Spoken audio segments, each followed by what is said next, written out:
আসসালামু আলাইকুম সবাইকে। আশা করি সবাই ভালো আছেন।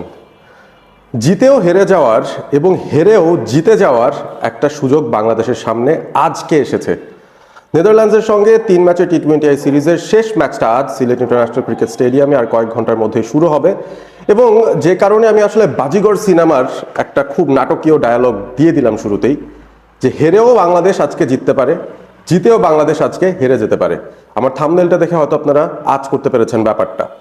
বাংলাদেশ কিভাবে জিতেও হারতে পারে আজকে, যদি প্রথম দুটো ম্যাচের মতো আজকেও শুধুমাত্র জয়ের চিন্তাটা বাংলাদেশ করে, যদি বাংলাদেশ টসে জেতার পর সবচেয়ে সহজ সিদ্ধান্তটা নেয় নেদারল্যান্ডসকে আগে ব্যাট করানোর, কম রান চেস করে ম্যাচ জিতে যাওয়ার, তাহলে আমার কাছে মনে হয় সেই জয়টা পাওয়ার পরও বাংলাদেশ হেরে যাবে।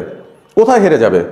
এশিয়া কাপের প্রস্তুতির দিক থেকে বাংলাদেশ অবশ্যই হেরে যাবে, কারণ বাংলাদেশের উচিত ভিন্ন কিছু কন্ডিশনস টেস্ট আউট করে নেওয়া তাদের নিজেদের খেলোয়াড়দের জন্য।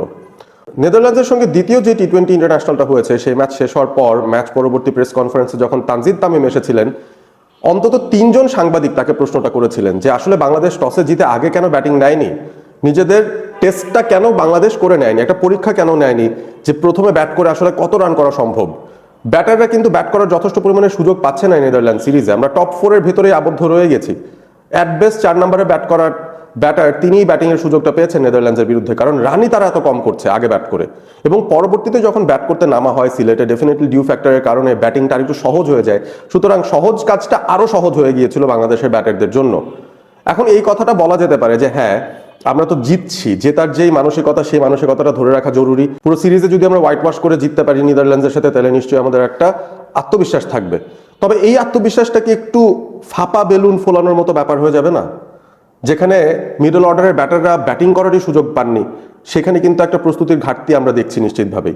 যেখানে বাংলাদেশ একটা ম্যাচেও আগে ব্যাট করতে পারেনি, সেখানে এশিয়া কাপের যে প্রস্তুতি, সেখানে যদি আগে ব্যাট করতে হয় তখন আসলে কিভাবে বাংলাদেশের ব্যাটাররা রেসপন্ড করেন, সেই বিষয়গুলো কিন্তু ধারণার বাইরেই থেকে গেল। এবং সেই সাথে বোলারদেরও একটা বড় চ্যালেঞ্জ থেকে মুক্তি দিয়েছে এখনো পর্যন্ত বাংলাদেশ তাদেরকে, সেই চ্যালেঞ্জটা তারা নেয়নি। বাংলাদেশের যে বোলাররা আছেন, ওয়েট কন্ডিশনে, ডিউ থাকা কন্ডিশনে কিভাবে বোলিং করতে হবে, প্রতিকূল পরিস্থিতিতে কিভাবে বোলিং করতে হবে, সেটার প্রস্তুতি কিন্তু বাংলাদেশ নেয়ার সুযোগটাই নেয়নি প্রথম দুটো ম্যাচে। এবং এই শেষ ম্যাচটায় আমার কাছে মনে হচ্ছে যে বাংলাদেশের জন্য একটা সুবর্ণ সুযোগ রয়েছে এই পরীক্ষাগুলো সেরে নেয়ার। যেহেতু প্রথম দুটো ম্যাচ জিতে সিরিজ জয়টা নিশ্চিত হয়ে গেছে, সিরিজ তো আর হাতছাড়া হচ্ছে না। এই ম্যাচটাতে যেটা বলছিলাম, আমরা যদি সেফ রুটে যাই, আবারও সেই কম রানে তাদের আটকে দিয়ে আবারও খুব সহজে যদি রাতের বেলা আমরা রানগুলো চেস করে জিতে যাই, আমরা জিতবো, ম্যাচটা জিতবো। পরিসংখ্যানের হিসাবে একটা নতুন ম্যাচ যুক্ত হবে যেখানে বাংলাদেশের জয় লেখা থাকবে, তবে সেই জয়ের মধ্যেও থেকে যাবে একটা পরাজয়। প্রস্তুতিটা ঠিকমতো না নেয়ার যে পরাজয়, যে ব্যর্থতা, সেটা বাংলাদেশকে কিন্তু ভোগ করতে হবে। এখন হেরেও জেতার যে ব্যাপারটা, সেটা আবার ইন্টারেস্টিং। নেদারল্যান্ডসের সঙ্গে কিন্তু বাংলাদেশ হেরেছে, টি-20 ইন্টারন্যাশনালসে হেরেছে 2012 সালে, এবং সেই সাথে 2023-এও ওডিআই ওয়ার্ল্ড কাপেও কিন্তু বাংলাদেশ নেদারল্যান্ডসের সঙ্গে হেরেছিল। তবে ওই হার আর আজকের ম্যাচটায় যদি বাংলাদেশ এক্সপেরিমেন্ট করতে গিয়ে হেরে যায়, তার মধ্যে কিন্তু বিশাল বড় একটা তফাৎ রয়েছে। নেদারল্যান্ডসের সঙ্গে আজকের ম্যাচটা যদি বাংলাদেশ হেরেও যায়, আগে ব্যাট করে নেদারল্যান্ডস যদি রানটা চেস করে জিতেও যায়, আমার কাছে তারপরও মনে হবে বাংলাদেশ জিতেছে। হেরেও জেতার যে ব্যাপারটা, বাজিগর হওয়ার যে ব্যাপারটা, ওই সাহসটা বাংলাদেশ অন্তত দেখাতে পারবে। এবং এটা আমার কাছে মনে হয় বাংলাদেশের আপামর জনসাধারণ যারা রয়েছে, যারা ক্রিকেটটা ফলো করেন, যারা বোঝেন ব্যাপারটা, তারা কিন্তু এটাকে নেগেটিভলি নেবেন না। তারা কিন্তু মেনে নেবেন যে হ্যাঁ, বাংলাদেশ ভিন্ন কিছু চেষ্টা করেছিল আজকে, হয়তো আজকের দিনটা ক্লিক করেনি, এ কারণে ম্যাচে আমরা হেরে গিয়েছি। এই হারের পর বাংলাদেশ টিমকে কেউ হয়তো লজ্জাটা দেবে না, মনে মনে হয়তো ভাববে প্রস্তুতি নেয়ার দিক থেকে অন্তত বাংলাদেশ জিতেছে। অর্থাৎ ব্যাটারদেরকে আগে ব্যাট করার একটা সুযোগ বাংলাদেশ অন্তত দিয়েছে, 120টা বল খেলার সুযোগ দিয়েছে। টপ অর্ডার থেকে শুরু করে মিডল অর্ডার, লেট অর্ডার ব্যাটাররাও খানিকটা প্রস্তুতির সুযোগ পাচ্ছেন, এবং সেই সাথে বোলাররাও ওয়েট কন্ডিশনে উইথ দ্য ডিউ কিভাবে বল করতে হয় সেটাও কিন্তু প্র্যাকটিসটা সেরে নিতে পারবেন। কি করতে হবে? শুধুমাত্র একটা টসের উপর বা ওই টসের পর যে একটা সিদ্ধান্ত, সেটার উপরে কিন্তু অনেক কিছু নির্ভর করছে। সুতরাং বাংলাদেশ প্রথম দুটো ম্যাচ টস জিতেছিল, জিতে তারা আগে ফিল্ডিং নিয়েছে।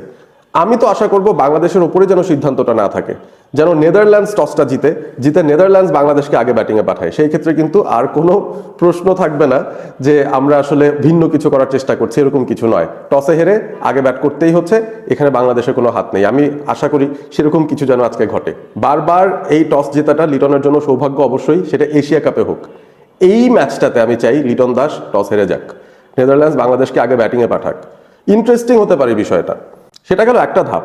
আরও একটা ধাপের কথা তো বলতেই হবে যেখানে বাংলাদেশ জিততে পারে, সেটা হচ্ছে 16 জনের যে স্কোয়াডটা রয়েছে যারা নেদারল্যান্ডসের সঙ্গে খেলছে এবং পরবর্তীতে এই 16 জনই যাবেন এশিয়া কাপে, তার মধ্যে 13 জন ইতিমধ্যেই প্রথম দুটো ম্যাচে কোনো না কোনোভাবে কন্ট্রিবিউশন রেখেছেন। একদম শুরু থেকে যদি বলি, তানজিদ তামিম, পারভেজ হোসেন ইমন, লিটন কুমার দাস, তাওহিদ হৃদয়, জাকের আলী অনিক, শেখ মেহেদি, এরপরে সাইফ হাসান, তারপরে রিশাদ হোসেন, এরপরে তাসকিন, মুস্তাফিজ, তানজিম সাকিব, শরীফুল, সবাই কিন্তু মোটামুটি সুযোগ পেয়েছেন। নাসুমও সুযোগ পেয়েছেন।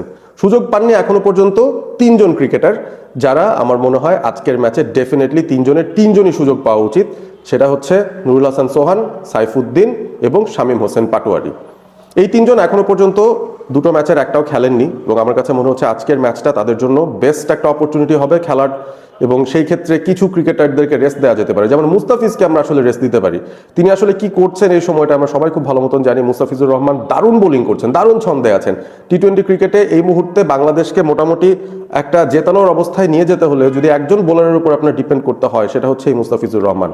এবং মুস্তাফিজকে আজকে যদি আমরা রেস্ট দেই, অন্যদের আসলে বাজে দেখার সুযোগটা আমরা তুলে নিতে পারি। সেই ক্ষেত্রে সাইফুদ্দিন হয়তো ঢুকে যেতে পারেন, তাসকিনকে আমরা যদি রেস্ট দিই সেই ক্ষেত্রে শরীফুল ঢুকে যেতে পারেন। মুস্তাফিজ, শরীফুল এবং সেই সাথে সাইফুদ্দিন, তারা কিন্তু আজকে বাংলাদেশের 3 পেসার হয়ে যেতে পারেন। এবং সেই সাথে রিশাদ একটা ম্যাচে ড্রপ হয়েছেন, আজকে কি তিনি আবার ফিরে আসবেন কিনা সেটাও একটা ব্যাপার হতে পারে। তবে টপ অর্ডারে আমি কোনো পরিবর্তন দেখছি না। সাইফ হাসান 4-এ থাকবেন, লিটন 3-এ থাকবেন, সেই সাথে তানজিদ তামিম এবং পারভেজ ইমন আমার মনে হয় তারাই ওপেনটা করবেন। সেই জায়গায় খুব একটা পরিবর্তনের প্রয়োজন নেই। নুরুল হাসান সোহানকে জাকের আলী অনিকের জায়গায় আমরা ঢুকিয়ে দিলাম, শামীম পাটোয়ারিকে আমরা হয়তো তাওহিদ হৃদয়ের জায়গায় ঢুকিয়ে দিতে পারি। সো এইভাবে করে আমরা আসলে ওই সোহান, শামীম পাটোয়ারি, সাইফুদ্দিন 3 জনকেই খেলার একটা সুযোগ আমরা তৈরি করে দিতে পারি। এবং এই ব্যাপারটা খুব ইন্টারেস্টিং হবে। বাংলাদেশ যদি এই 3 জনকে সুযোগ দেয়, দলে কিন্তু একটা ম্যাসিভ চেঞ্জই আমরা আসবে দেখতে পারবো। তবে সব খেলোয়াড়দেরকে আসলে একটুখানি গেম টাইম দেওয়া খুব জরুরি হবে এবং সেই গেম টাইমটা বাংলাদেশ দিতে পারলে আমার কাছে মনে হয় যে একটা পজিটিভ মাইন্ডসেট নিয়ে বাংলাদেশ নেদারল্যান্ড সিরিজে যাবে, এই ম্যাচের রেজাল্ট যাই হোক। এবং বাংলাদেশের ফ্যানদের প্রতি আমার একটা অনুরোধ, আমরা যারা খেলাটা ফলো করছি, আমাদের নিজেদের কিন্তু একটা মাইন্ডসেট নিয়ে আজকের খেলাটা দেখতে বসতে হবে। আমরা কিন্তু আরও একটা জয় চাই, সেই বিষয়টা নিয়ে খুব একটা মাথা না ঘামিয়ে আমরা এটাই চাইবো বাংলাদেশ যেন প্রপারলি তাদের প্রিপারেশনটুকু নিতে পারে। আজকের ম্যাচটা হোক প্রিপারেশনের ম্যাচ, আজকের ম্যাচটা হোক স্কোয়াডের সব খেলোয়াড়দেরকে ম্যাচ খেলার সুযোগ দেওয়ার মতো একটা উপলক্ষ। সেই বিষয়টা অন্তত আগে এনশোর করতে হবে, তারপর বাদ বাকি সব কিছু। আবারও বলতে হয়, দিন শেষে বাংলাদেশ যদি এই কাজগুলো না করে, 1 নাম্বার, যদি সাইফুদ্দিন, শামীম পাটোয়ারি এবং নুরুল হাসান সোহান এই 3 জনকে যদি আজকে সুযোগ না দেয়, ম্যাচ জিতলেও ভাই বাংলাদেশ আজকে হেরে গেছে, এটাই কিন্তু আমার মনে হবে।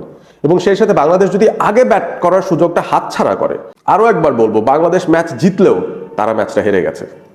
এবং এই দুটো যদি উল্টো করতে পারে, যদি ওই 3 জনকে তারা 11-এ রাখে এবং সেই সাথে বাংলাদেশ যদি আগে ব্যাট করে এবং সেই আগে ব্যাট করার পর 180 থেকে 200 রান, সেটাও কিন্তু আরেকটা সেকেন্ডারি টার্গেট, সেটা কিন্তু করতে হবে।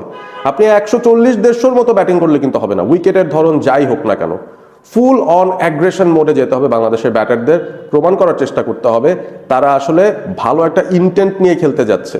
সেফ প্লে যেন না হয়, আরিয়ান দত্তকে যেন খুব ভালোভাবে বাংলাদেশ ডিল করতে পারে। দ্বিতীয় যে ম্যাচটা আপনারা নিশ্চয়ই দেখেছেন, আরিয়ান দাত 4টা ওভার বল করে 15 রানও দেননি, তার এগেনস্টে খুব সেফ খেলেছে বাংলাদেশ, অর্থাৎ ঝুঁকিই নেয়নি। ঝুঁকি নিয়েছে ম্যাক্স ওডাউডের মতো একজন নিরীহ বোলারের সঙ্গে। ভালো বলের এগেনস্টে রান তোলার যে ব্যাপারটা, সেটা আগে ব্যাট করে বাংলাদেশকে প্রমাণ করতে হবে আজকে। না হলে স্ট্যাটিস্টিক্যালি বাংলাদেশ যদি ম্যাচটা জিতেও যায় আজকে, আমি এটাই বলবো বাংলাদেশ হেরে গেছে। চাই না বাংলাদেশ হারুক, চাই বাংলাদেশ জিতে যাক। আপনারাও নিশ্চয়ই একই জিনিস চাচ্ছেন। ভিডিওটি যদি ভালো লেগে থাকে অবভিয়াসলি বন্ধুদের সঙ্গে শেয়ার করবেন, কমেন্ট করে জানাবেন আপনাদের মতামত। আজকের ম্যাচ থেকে আপনাদের কি প্রত্যাশা এবং আজকের ম্যাচে বাংলাদেশ হেরেও কি জিততে পারে বা জিতেও কি হারতে পারে, সেটা নিয়ে আপনাদের কি মতামত জানিয়ে দেবেন কমেন্ট করে। অবশ্যই সাবস্ক্রাইব করবেন অল স্পোর্ট এবিপি, সাথে থাকবেন সবসময়। ধন্যবাদ সবাইকে ভিডিওটি দেখার জন্য।